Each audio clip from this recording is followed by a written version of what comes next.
Hello friends, welcome to आपके अपने channel success path में। आज हम इम्पोर्टेंट टॉपिक्स के बारे में बात करेंगे। आपके सिक्स सेमेस्टर के subject quantity surveying and valuation के बारे में। ठीक है, काफ़ी कॉल और मैसेजेस आए मेरे पास कि सर जैसे आपने डीएसएस का और हाईवे का बताया उसी तरीके से आप यूएसवी का भी बता दीजिए। तो मैंने कहा ठीक है, चलिए मैं वीडियो बना देता हूँ, क्योंकि मैं आजकल थोड़ा बिजी चल रहा हूँ क्योंकि घर में शादी है ना, तो इसीलिए मैं वीडियो नहीं बना पाया 2 दिन से।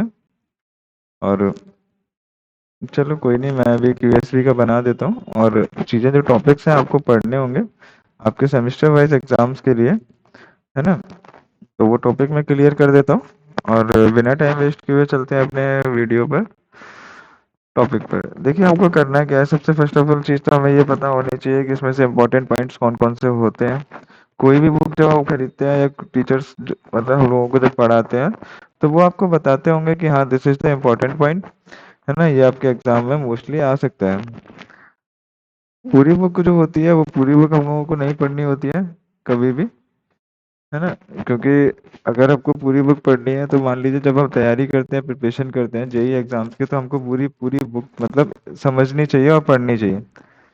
क्योंकि पता नहीं कंपटीशन एग्जाम्स में कहाँ से कौन सा पॉइंट पूछ दिया जाए, और उसमें भी इम्पोर्टेंट पॉइंट्स होते हैं।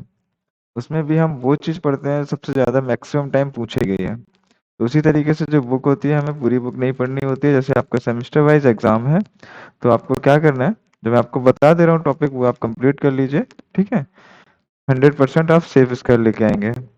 चलिए, देखिए सबसे पहले हमको पता होना चाहिए कि टाइप ऑफ एस्टिमेट्स के बारे में। टाइप ऑफ एस्टिमेट, ठीक है, एस्टिमेट कितने टाइप के होते हैं। प्रिलिमिनरी एस्टिमेट, इसके भी दो टाइप होते हैं। ठीक है, एक होता है प्लिंथ एरिया एस्टिमेट, ठीक है, और सेकंड होता है क्यूबिक कॉन्टैक्ट एस्टिमेट। और सेकंड होता है टाइप ऑफ एस्टिमेट्स में, वो होता है हमारा डिटेल्ड एस्टिमेट। इसमें भी काफी सारे टाइप होते हैं। डिटेल्ड एस्टिमेट, ठीक है। ठीक है, मैं बता देता हूँ कौन कौन से एस्टिमेट होते हैं।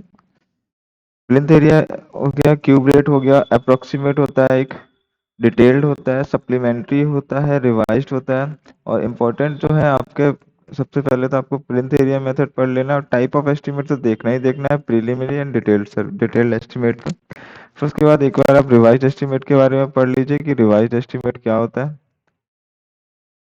हमको क्यों जरूरत पड़ती है रिवाइज करने की एस्टिमेट को। ठीक है,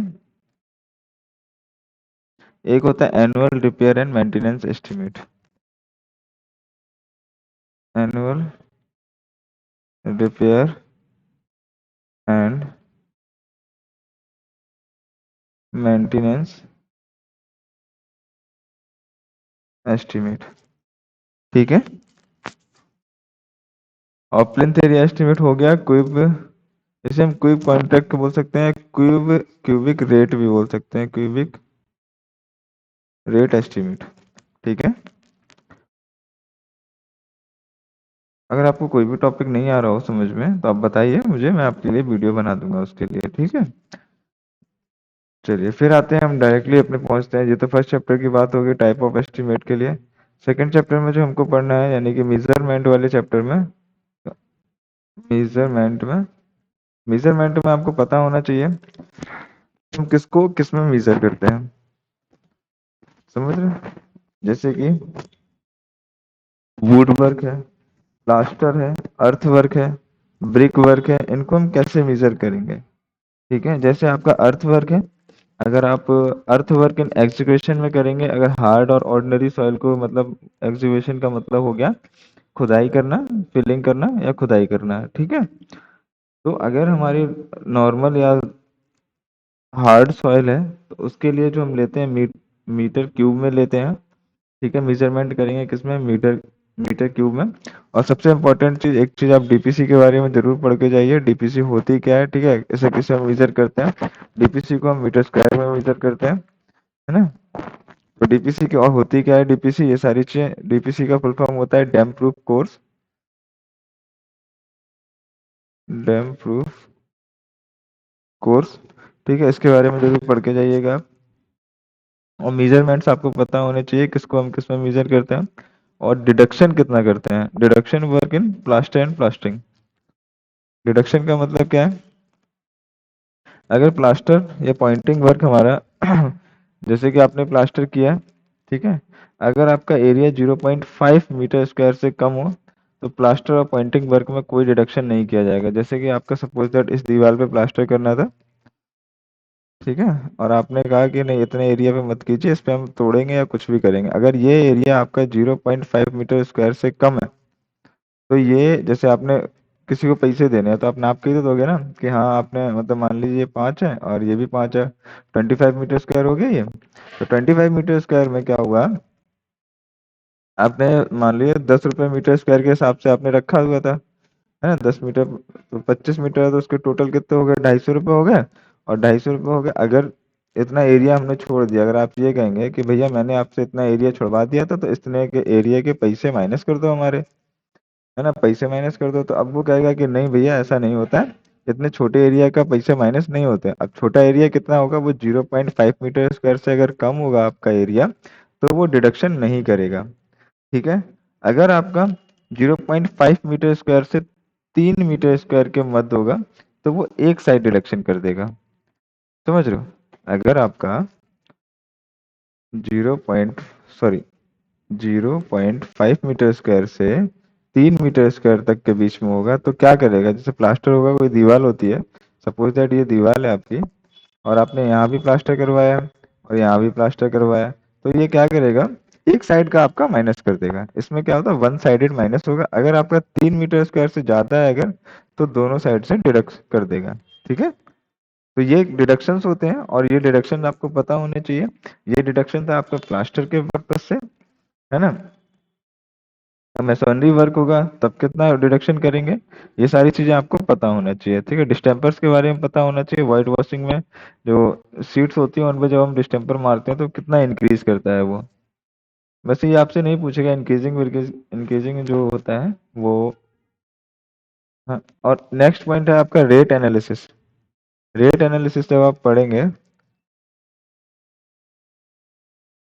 रेट एनालिसिस में आपको क्या पढ़ना है, रेट एनालिसिस में आपसे ये पूछ सकता है कौन कौन से फैक्टर अफेक्ट करते हैं हमारे रेट एनालिसिस पर, और उन फैक्टर्स के बारे में आपको पता होना चाहिए। क्या फैक्टर जो,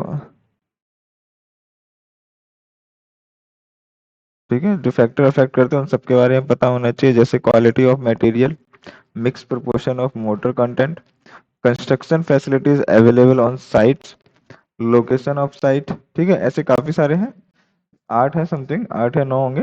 ठीक है, उनके बारे में आपको पढ़ के जाना है रेट एनालिसिस के बारे में, क्योंकि डेफिनेशन के साथ साथ आपसे ये पूछ सकता है कि कौन कौन से फैक्टर अफेक्ट करते हैं। ओके,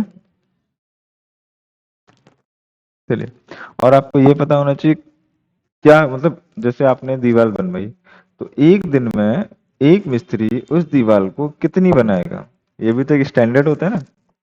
जैसे कि आपने दीवार बनवाई है ब्रिक की, ठीक है, किससे, मड मोटार के साथ,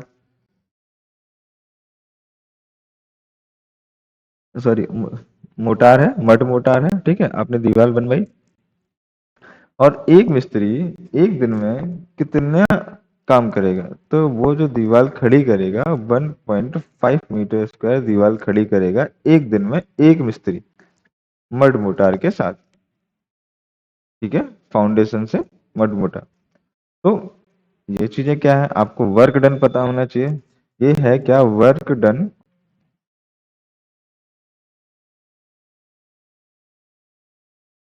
मतलब एक दिन में एक, मतलब मिस्त्री कितना काम करता है, कौन सा मिस्त्री है। आप प्लास्टर करेंगे तो वो एक दिन में कितना करेगा, पेंटिंग करवा रहे हैं तो एक दिन में कितना करेगा। तो ये सारी चीजें आपको पता होनी चाहिए। वर्क डन पर डे पर मैसन, पर डे पर मैसन।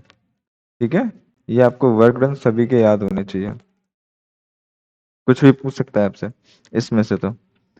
ठीक है, 12 mm, अगर 12 mm मोटाई का प्लास्टर कर रहे हैं तो वो करेगा कितना पता है आपको, 8 मीटर स्क्वायर। ये कितना करेगा, 8 मीटर स्क्वायर। समझ। चलिए, और सेकेंड पॉइंट है मेजरमेंट था। मेजरमेंट में आपको मतलब क्वालिटी सॉरी क्वांटिटी निकालनी है, कितनी क्वांटिटी निकालेंगे तो कौन कौन से मेथड हम यूज करते हैं। तो देखिए, मेजरमेंट में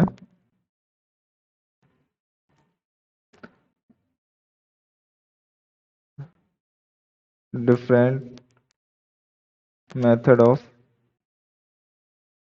टेकिंग आउट क्वांटिटीज। तो ये किन किन मेथड से पता करते हैं हम लोग। दो मेथड होते हैं, एक होता है सेंटर लाइन मेथड, ठीक है, और नेक्स्ट इज होता है long wall and short wall method. ठीक है, ये दोनों मेथड्स को आपको पता है, इनके जो न्यूमेरिकल्स होते हैं तो आप लगा लीजिए। न्यूमेरिकल्स आप पता है क्या करना है आपको, एग्जांपल जो आपकी बुक में दिए होंगे आप सारे एग्जांपल्स लगा के जाइएगा, ठीक है, वही आपसे पूछे जाएंगे।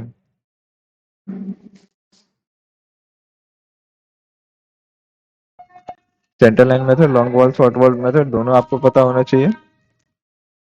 Calculation of quantities of material मैंने आपको बता दिया। एनालिसिस ऑफ रेट्स आपको बता दिया। ठीक है, एक चैप्टर होगा आपका, वो होगा कॉन्ट्रैक्टशिप। ये पूरी थ्योरी है। कॉन्ट्रैक्टरशिप मतलब एक कॉन्ट्रैक्टर को कितना प्रॉफिट होता है, अगर उसको जो टेंडर मिला हुआ है, ठीक है, उस टेंडर में वो कितना प्रॉफिट लेता है, 10% लेता है, ठीक है, उसमें से जेई का कितना होता है, 2% होता है ना। इसी तरीके से और काफी सारी चीजें होती हैं, जैसे लाइटिंग के लिए वो तो अलग चीज है, मतलब जब हम खर्चा करते हैं, जैसे हमको क्या है मकान बनवाना है, ठीक है, आपको क्या करना है मकान बनवाना है, तो आप जब एस्टिमेट बनाएंगे तो एस्टिमेट में किसको कितना लेंगे, ठीक है, ये हम आगे भी पढ़ेंगे, जैसे कि रिवाइज एस्टिमेट करते हैं, ठीक है, रिवाइज एस्टिमेट क्यों करते हैं, क्योंकि जब जैसे कि हमने रिवाइज एस्टिमेट इसलिए करते हैं, तीन मतलब कारण होने चाहिए उसके, तीन में से कोई भी एक कारण होगा तो हम उसे क्या करेंगे रिवाइज एस्टिमेट कर देंगे। तो कैसे कैसे रिवाइज एस्टिमेट के बारे में बता रहा हूँ, मैं एक आइडिया दे रहा हूँ आपको कि अगर आपका जैसे आपने जो टेंडर लिया था 50 लाख रुपए का था, मान लीजिए सपोज दैट 5 लाख रुपए का था, और जो अब हम सामान वामान खरीद रहे हैं, जैसे कि टेंडर आपका पास हुआ 2 महीने पहले और टेंडर आपको बनवाना है अब 2 महीने बाद, तो पता चला कि हमारा जो भी रेट वेट थे वो बढ़ गए, जैसे सीमेंट गिट्टी वारू जो भी होगी जिसकी भी रेट थी वो क्या हुआ 5% इंक्रीज कर गया। तो आपका जो 5 लाख का टेंडर उठा हुआ था, आपने 5 लाख का जो टेंडर लिया था, ठीक है, इन 5 लाख रुपए में क्या किया 5% और ऐड हो गया, 5% प्लस हो गया, तब हम क्या करेंगे रिवाइज एस्टिमेट की हमें जरूरत पड़ेगी। या फिर क्या होगा जो एक्सपेंडिचर सैंक्शन है वो 10% से अधिक बढ़ गया, समझे, या 10% से ज्यादा हो गया तो हम कर देंगे। नहीं, तो ये सारी चीजें होती हैं, पूरे प्रोजेक्ट का 5% हो या पर्टिकुलर वर्क यानी कि कोई भी सरिया एक चीज का, जैसे मान लीजिए आपकी गिट्टी है उसका 10% कॉस्ट बढ़ गया, या आपका स्टील है तो उसका 10% कॉस्ट बढ़ गया, तो आपने क्या किया रिवाइज एस्टिमेट मार दिया। और फिर तो फिर मतलब वही है ना कि टाइम टाइम हो गया, पैसे बढ़ गए, किसी भी चीज के अगर पैसे बढ़ गए तो हमको क्या करना पड़ेगा रिवाइज एस्टिमेट की करना ही पड़ेगा। समझे, तो ये सारी चीजें आपको पता होनी चाहिए। कंटेंजेंसी चार्जेस हम रिवाइज जब एस्टिमेट हम रेडी करते हैं, जैसे सपोज दैट एक चीज में आपने यहाँ एस्टिमेट बनाया, आपको ये घर तैयार करना था, ठीक है, यहाँ कमरा जो भी था मतलब जैसे भी करके आपको निकालना था वो आपको यहाँ बनाना था, आपने क्या किया सब कुछ बना लिया, तो आपने डिपार्टमेंटल चार्जेस कितना लगाएंगे, डिपार्टमेंटल चार्जेस, डिपार्टमेंटल चार्जेस का मतलब आपका हो गया जैसे कि जेई का हो गया, ठीक है, और अपना ठेकेदार का हो गया है ना, और डिपार्टमेंटल चार्ज मतलब जो नक्शा आप पास वास करवाएंगे, तो ठीक है, टोटल उसमें हम कितना मानते हैं डिपार्टमेंटल चार्जेस में टोटल एस्टिमेट का, मान लीजिए आपका टोटल एस्टिमेट आया 5 लाख रुपए का, ठीक है, तो उसका 10 से 15% हम यहाँ मान लेंगे। फिर उसके बाद कॉन्ट्रैक्टर चार्जेस, मतलब कॉन्ट्रैक्टर चार्जेस यानी कि ठेकेदार का, जो जो ठेकेदार होगा वहाँ पे वो 10% लेगा, ठीक है, लेबर चार्जेस कितना लेते मानते हैं? लेबर का जो चार्जेस हम मानते हैं टोटल एस्टिमेट का 25%। ठीक है। इलेक्ट्रिसिटी का इलेक्ट्रिसिटी का लेते हैं 8%। समझ रहे हो? और टूल्स एंड प्लांट्स वगैरह जो जो चीज़ें यूज़ होती हैं, काफ़ी सारी चीज़ें यूज़ होती हैं टूल्स, जिन्हें हम बोल सकते हैं टूल्स एंड के लिए, उसके लिए जो हम लेते हैं वो 1 से 1.5% तक चलता है। ठीक है, इतना हम यूज़ कर सकते हैं। और पानी का कितना लेते हैं? पानी का भी 1.5 से 2% लेंगे। कंटेंजेंसीज मतलब जैसे कि छोटे मोटे भाड़े वाड़े, मतलब हमको नहीं पता लेकिन फिर भी पैसा खर्च हो जाता है उसमें, तो 3 से 5% हम उसके लिए ले लेते हैं। तो ये सारे अमाउंट जब मिला के हम ऐड करते हैं तो ये सारे अमाउंट जब एक एस्टिमेट बन के तैयार होता है, तब पता चला आपने तो ये पता कर लिया कि हाँ इतना बड़ा मकान है, 10 लाख रुपए तक में बन जाएगा हमारा। और अब पता तो है नहीं आपको कि हमें लेबर का कितना जाएगा, इलेक्ट्रिसिटी का कितना जाएगा, पानी का कितना जाएगा, है ना? तो ये सारी चीज़ें जो स्टैंडर्ड है वो ये है, कॉन्ट्रैक्टर का, लेबर का, इलेक्ट्रिसिटी का, टूल्स वगैरह, और जो कंटेंजेंसी चार्जेस होते हैं वो भी 3 से 5% लेते हैं। ठीक है, तो ये सारी चीज़ें पता है आपको, पता होनी चाहिए, क्योंकि आपसे कुछ भी क्वेश्चन में पूछ सकता है ना? तो ये तो हो गया। फिर आते हैं हम अपने नेक्स्ट टॉपिक पे, वो है हमारा टेंडर वाइज की प्रिपरेशन ऑफ टेंडर डॉक्यूमेंट। मतलब जब टेंडर हम लेने जाते हैं या टेंडर हम ठेकेदार जब बनते हैं और टेंडर हम पास होता है तो हमें कौन कौन से डॉक्यूमेंट्स की ज़रूरत पड़ती है, तो ये चीज़ें आपको पता होनी चाहिए। आपकी थ्योरी की बुक में पूरा लिखा हुआ है, बुक में आप इसे पढ़ लेंगे आराम से। वैल्यूएशन के बारे में आते हैं, सबसे इंपॉर्टेंट बात है यहाँ पे वैल्यूएशन की। अब वैल्यूएशन कहेंगे आप, वैल्यूएशन सर क्या होता है? वैल्यूएशन कुछ नहीं होता है, इसमें डेफिनेशंस होती हैं काफ़ी सारी। ठीक है, जैसे कि आपकी कोई भी चीज़ टूट गई है, आपका मकान था टूट गया है, अब क्या करोगे? उसे बेचोगे, किस वैल्यू पर बेचोगे? अब जो उसे बेचोगे तो उसे कौन सी वैल्यू कहेंगे? ठीक है, वैल्यूएशन होता है क्या है, किसी प्रॉपर्टी की किसी भी समय पर वास्तविक लागत ज्ञात करने के प्रोसेस को हम क्या कहते हैं? वैल्यूएशन कहते हैं। आपने मकान बना लिया, 10 साल हो गए, 50 साल हो गए, उसके बाद उसकी कीमत कितनी है, तो ये सब सारी चीजें पता करने के लिए हम उसे क्या कहते हैं? वैल्यूएशन कहते हैं। ठीक है, इसमें काफी सारी डेफिनेशंस होती हैं। जैसे होती है, एक होती है ग्रॉस इनकम, ठीक है, नेट इनकम,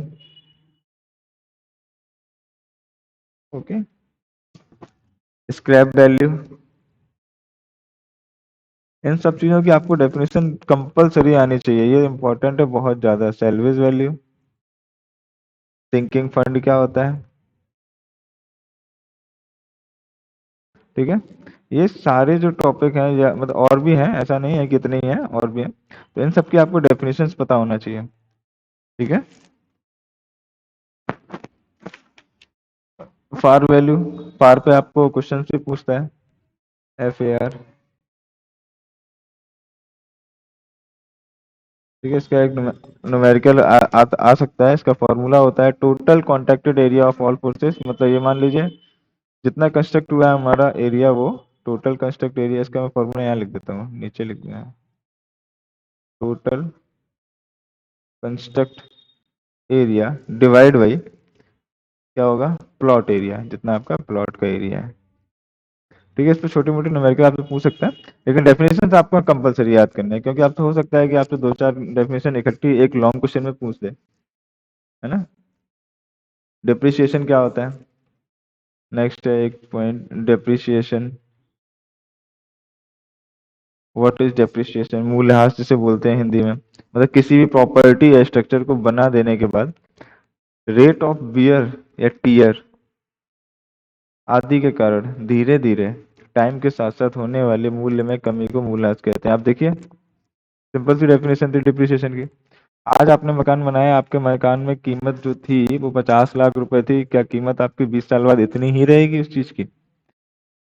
जमीन की कीमत आजकल बढ़ रही है, वो चीज अलग है, लेकिन आपने जो मटेरियल यूज किया है वो मटेरियल 50 साल बाद बेकार हो गया, फिर वो क्या हो गया? डिसमेंटल हो गया, उसमें क्या हुआ? पैसों की कमी हो गई। भाई वो तो खराब हो गया, अब दोबारा से लगे पैसे लगेंगे तो क्या हो गया? उसे डिप्रिसिएशन हो गया, उसका क्या हो गया? मूल्यह्रास हिंदी में बोलेंगे। ठीक है, डिप्रिसिएशन के ये फॉर्मूले होते हैं, आप देख लीजिए एक बार बुक से, है ना? तो यही सब था एस्टिमेशन में इम्पोर्टेंट अभी तक। आप इतना पढ़ लीजिए, काफी है। इतना काफी नहीं, बहुत काफी है। टोटली पेपर आपको यहीं से मिल जाएगा। ठीक है, तब तक के लिए अब थैंक यू सो मच। अगर आपको वीडियो पसंद आई हो तो प्लीज़ लाइक ज़रूर कीजिए और अपने दोस्तों के साथ शेयर कीजिए। अगर आप हमारे चैनल पर नए हैं तो प्लीज़ चैनल को सब्सक्राइब करके ही जाइएगा। ठीक है, थैंक यू सो मच।